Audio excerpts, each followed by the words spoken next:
Je tenais absolument à écrire ce livre parce qu'en 2013, j'ai rencontré des mamans dont les très jeunes enfants étaient partis en Syrie, entraînés dans les atrocités du terrorisme. Et en juin 2013, j'ai proposé aux personnalités des 4 grands partis en Belgique de faire un débat sur le thème « Que pouvons-nous faire pour les empêcher de partir là-bas ?» Par une personne, aucun n'a voulu venir, apparemment ils s'en fichaient, ça m'a interpellé. Et puis tout d'un coup, quand l'attentat éclate contre Charlie, alors qu'il n'avait rien fait pour 10 000 victimes du terrorisme en Syrie et en Irak, il y a 19 victimes à Paris, et là tout le monde vient avec des programmes, des déclarations, la France est en guerre, tout ça. Est-ce que ça va marcher, leur solution, ou est-ce que nous allons être entraînés dans encore plus d'engrenages et de violence? Et ce qui m'a frappé, c'est qu'on a eu une manifestation énorme, Je suis Charlie, 1,5 million de personnes à Paris, et de l'autre côté, les jeunes des banlieues n'étaient pas là. Et chez eux, quand on les interroge, on n'ose pas forcément le dire, mais c'est plutôt « je ne suis pas Charlie ». Donc on a un clivage, on a une fracture entre deux France qui ne suivent pas les mêmes médias, ne croient pas les mêmes infos, ne se parlent plus. Et la question que j'ai voulu poser dans ce livre, c'est est-ce qu'on peut surmonter ce clivage? Est-ce qu'on peut arriver à établir un dialogue entre les Charlie et les pas Charlie? Et pour ça, il m'a semblé que la question clé, c'était de clarifier justement, sur base de faits évidemment, sur base de déclarations des propres dirigeants et services des États-Unis, quels sont les véritables liens entre les États-Unis et le terrorisme? Est-ce que vraiment ils les ont toujours combattus? En commençant cette enquête, j'ai été frappé par une déclaration de Laurent Fabius, le ministre français des Affaires étrangères.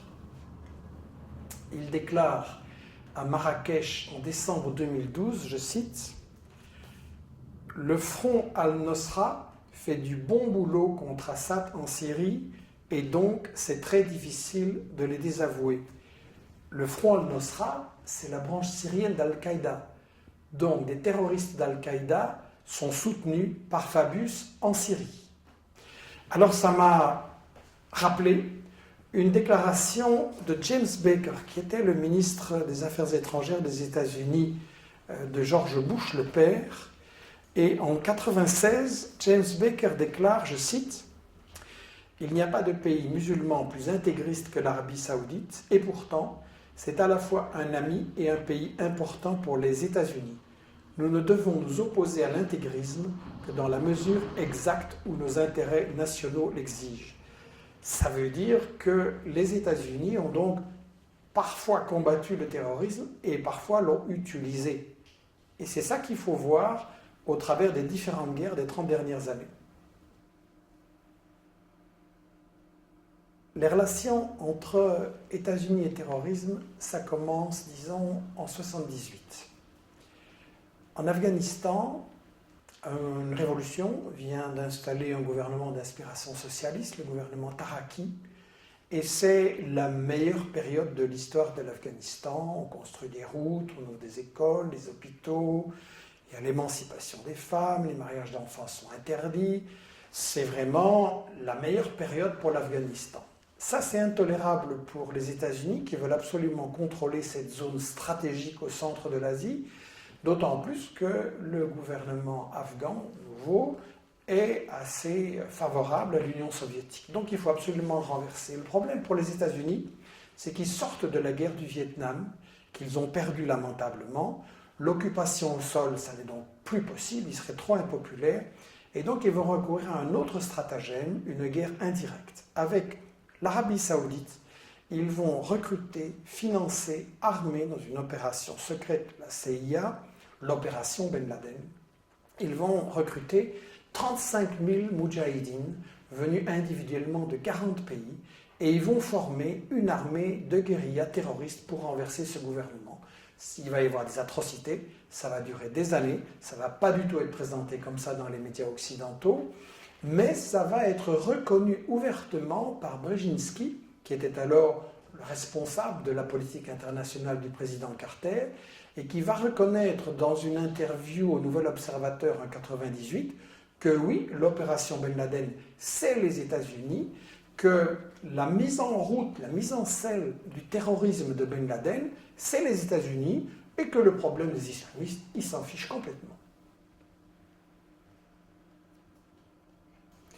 La méthode qui a tellement bien marché en Afghanistan, les États-Unis vont la réutiliser contre la Yougoslavie, d'abord en Bosnie, 91-95, puis contre le Kosovo, 98-99, et ça va être dévoilé par Sibel Edmonds, qui après le 11 septembre a été engagée comme traductrice par le FBI, et qui va constater que, en fait, la CIA, le Pentagone, les affaires étrangères ont collaboré contre la Yougoslavie avec des terroristes d'Al-Qaïda de très haut niveau, et qui va le déclarer dans son témoignage, dans son livre Classified Woman.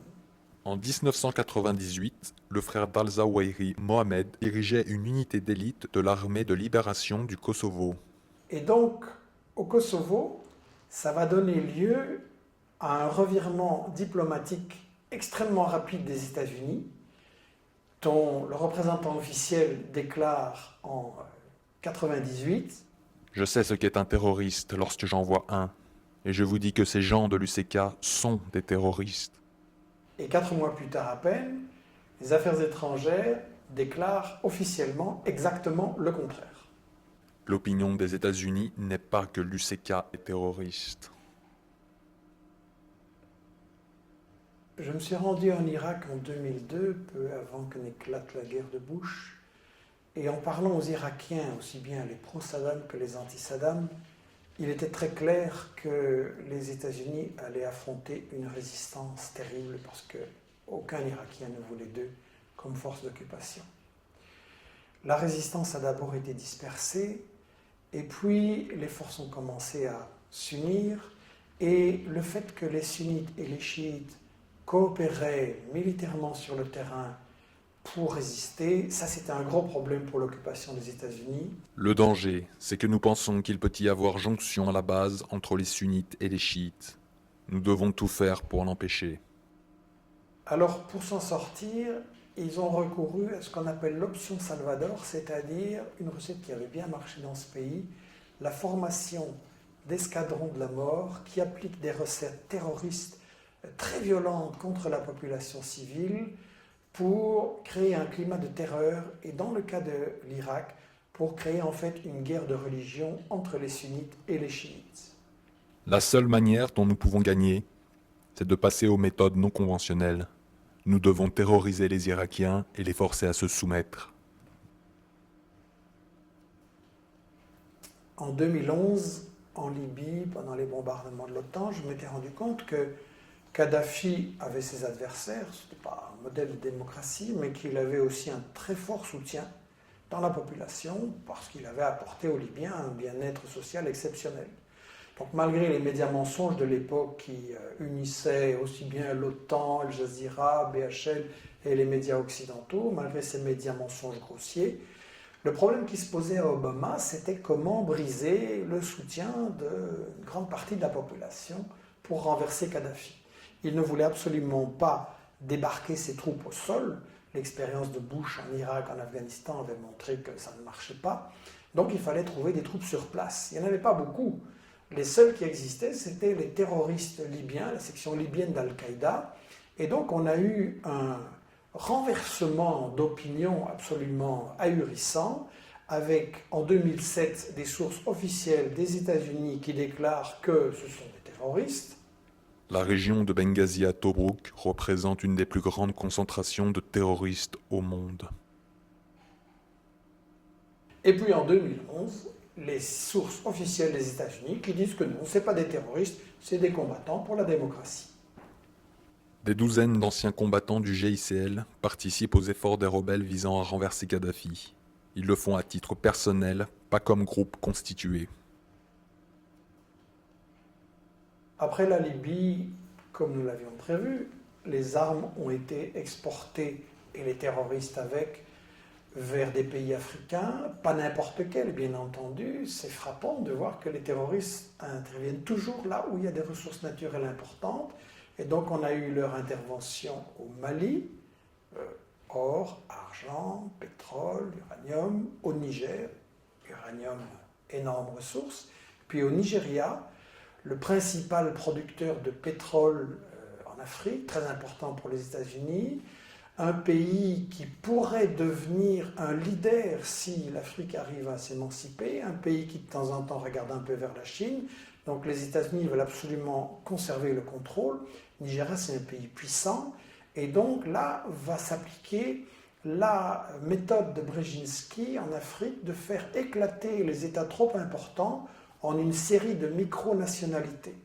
Et donc là, le fait de dresser les chrétiens et les musulmans les uns contre les autres et de rendre le pays ingérable, c'est exactement la stratégie qui correspond aux intérêts des États-Unis.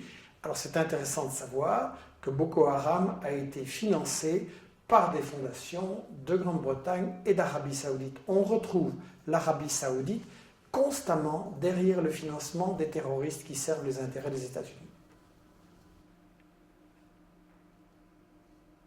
La guerre contre la Syrie n'a pas commencé en 2011, mais au moins en 2009. L'ex-ministre français des Affaires étrangères, Roland Dumas, a confié qu'il avait reçu des propositions des Britanniques disant on va attaquer la Syrie en 2009, donc il avait refusé. Et en fait, ça commence plus tôt. Dès 2007, ça se prépare au Liban, où Bandar Sultan, un grand ami de Bush, au point qu'il va être surnommé Bandar Bush, va financer des milices terroristes extrémistes au Liban d'abord et puis en Syrie. Et ça, c'est une opération où l'Arabie Saoudite sert d'intermédiaire pour une filière terroriste organisée par les États-Unis. Les acteurs clés sont les Saoudiens bien sûr et Bandar qui ont conclu une sorte d'accord privé avec la Maison-Blanche. L'idée est d'avoir un soutien financier de l'Arabie Saoudite pour soutenir divers groupes sunnites extrémistes du djihad.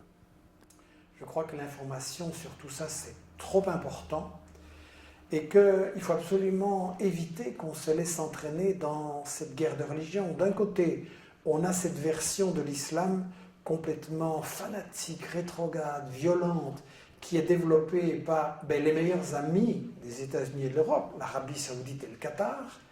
Et de l'autre côté, on a, très très préoccupant en Europe, cette montée de l'islamophobie qui justifie la division des couches travailleuses entre elles sur le plan social ici et sur le plan de toutes ces guerres qu'on prépare contre des pays arabes ou musulmans. Il est vraiment fondamental de rétablir un dialogue entre les Charlie et les pas Charlie. La véritable liberté d'expression, je pense, c'est de pouvoir parler ensemble et débattre sans tabou sur les intérêts cachés et les stratégies cachées de ceux qui prétendent dominer le monde.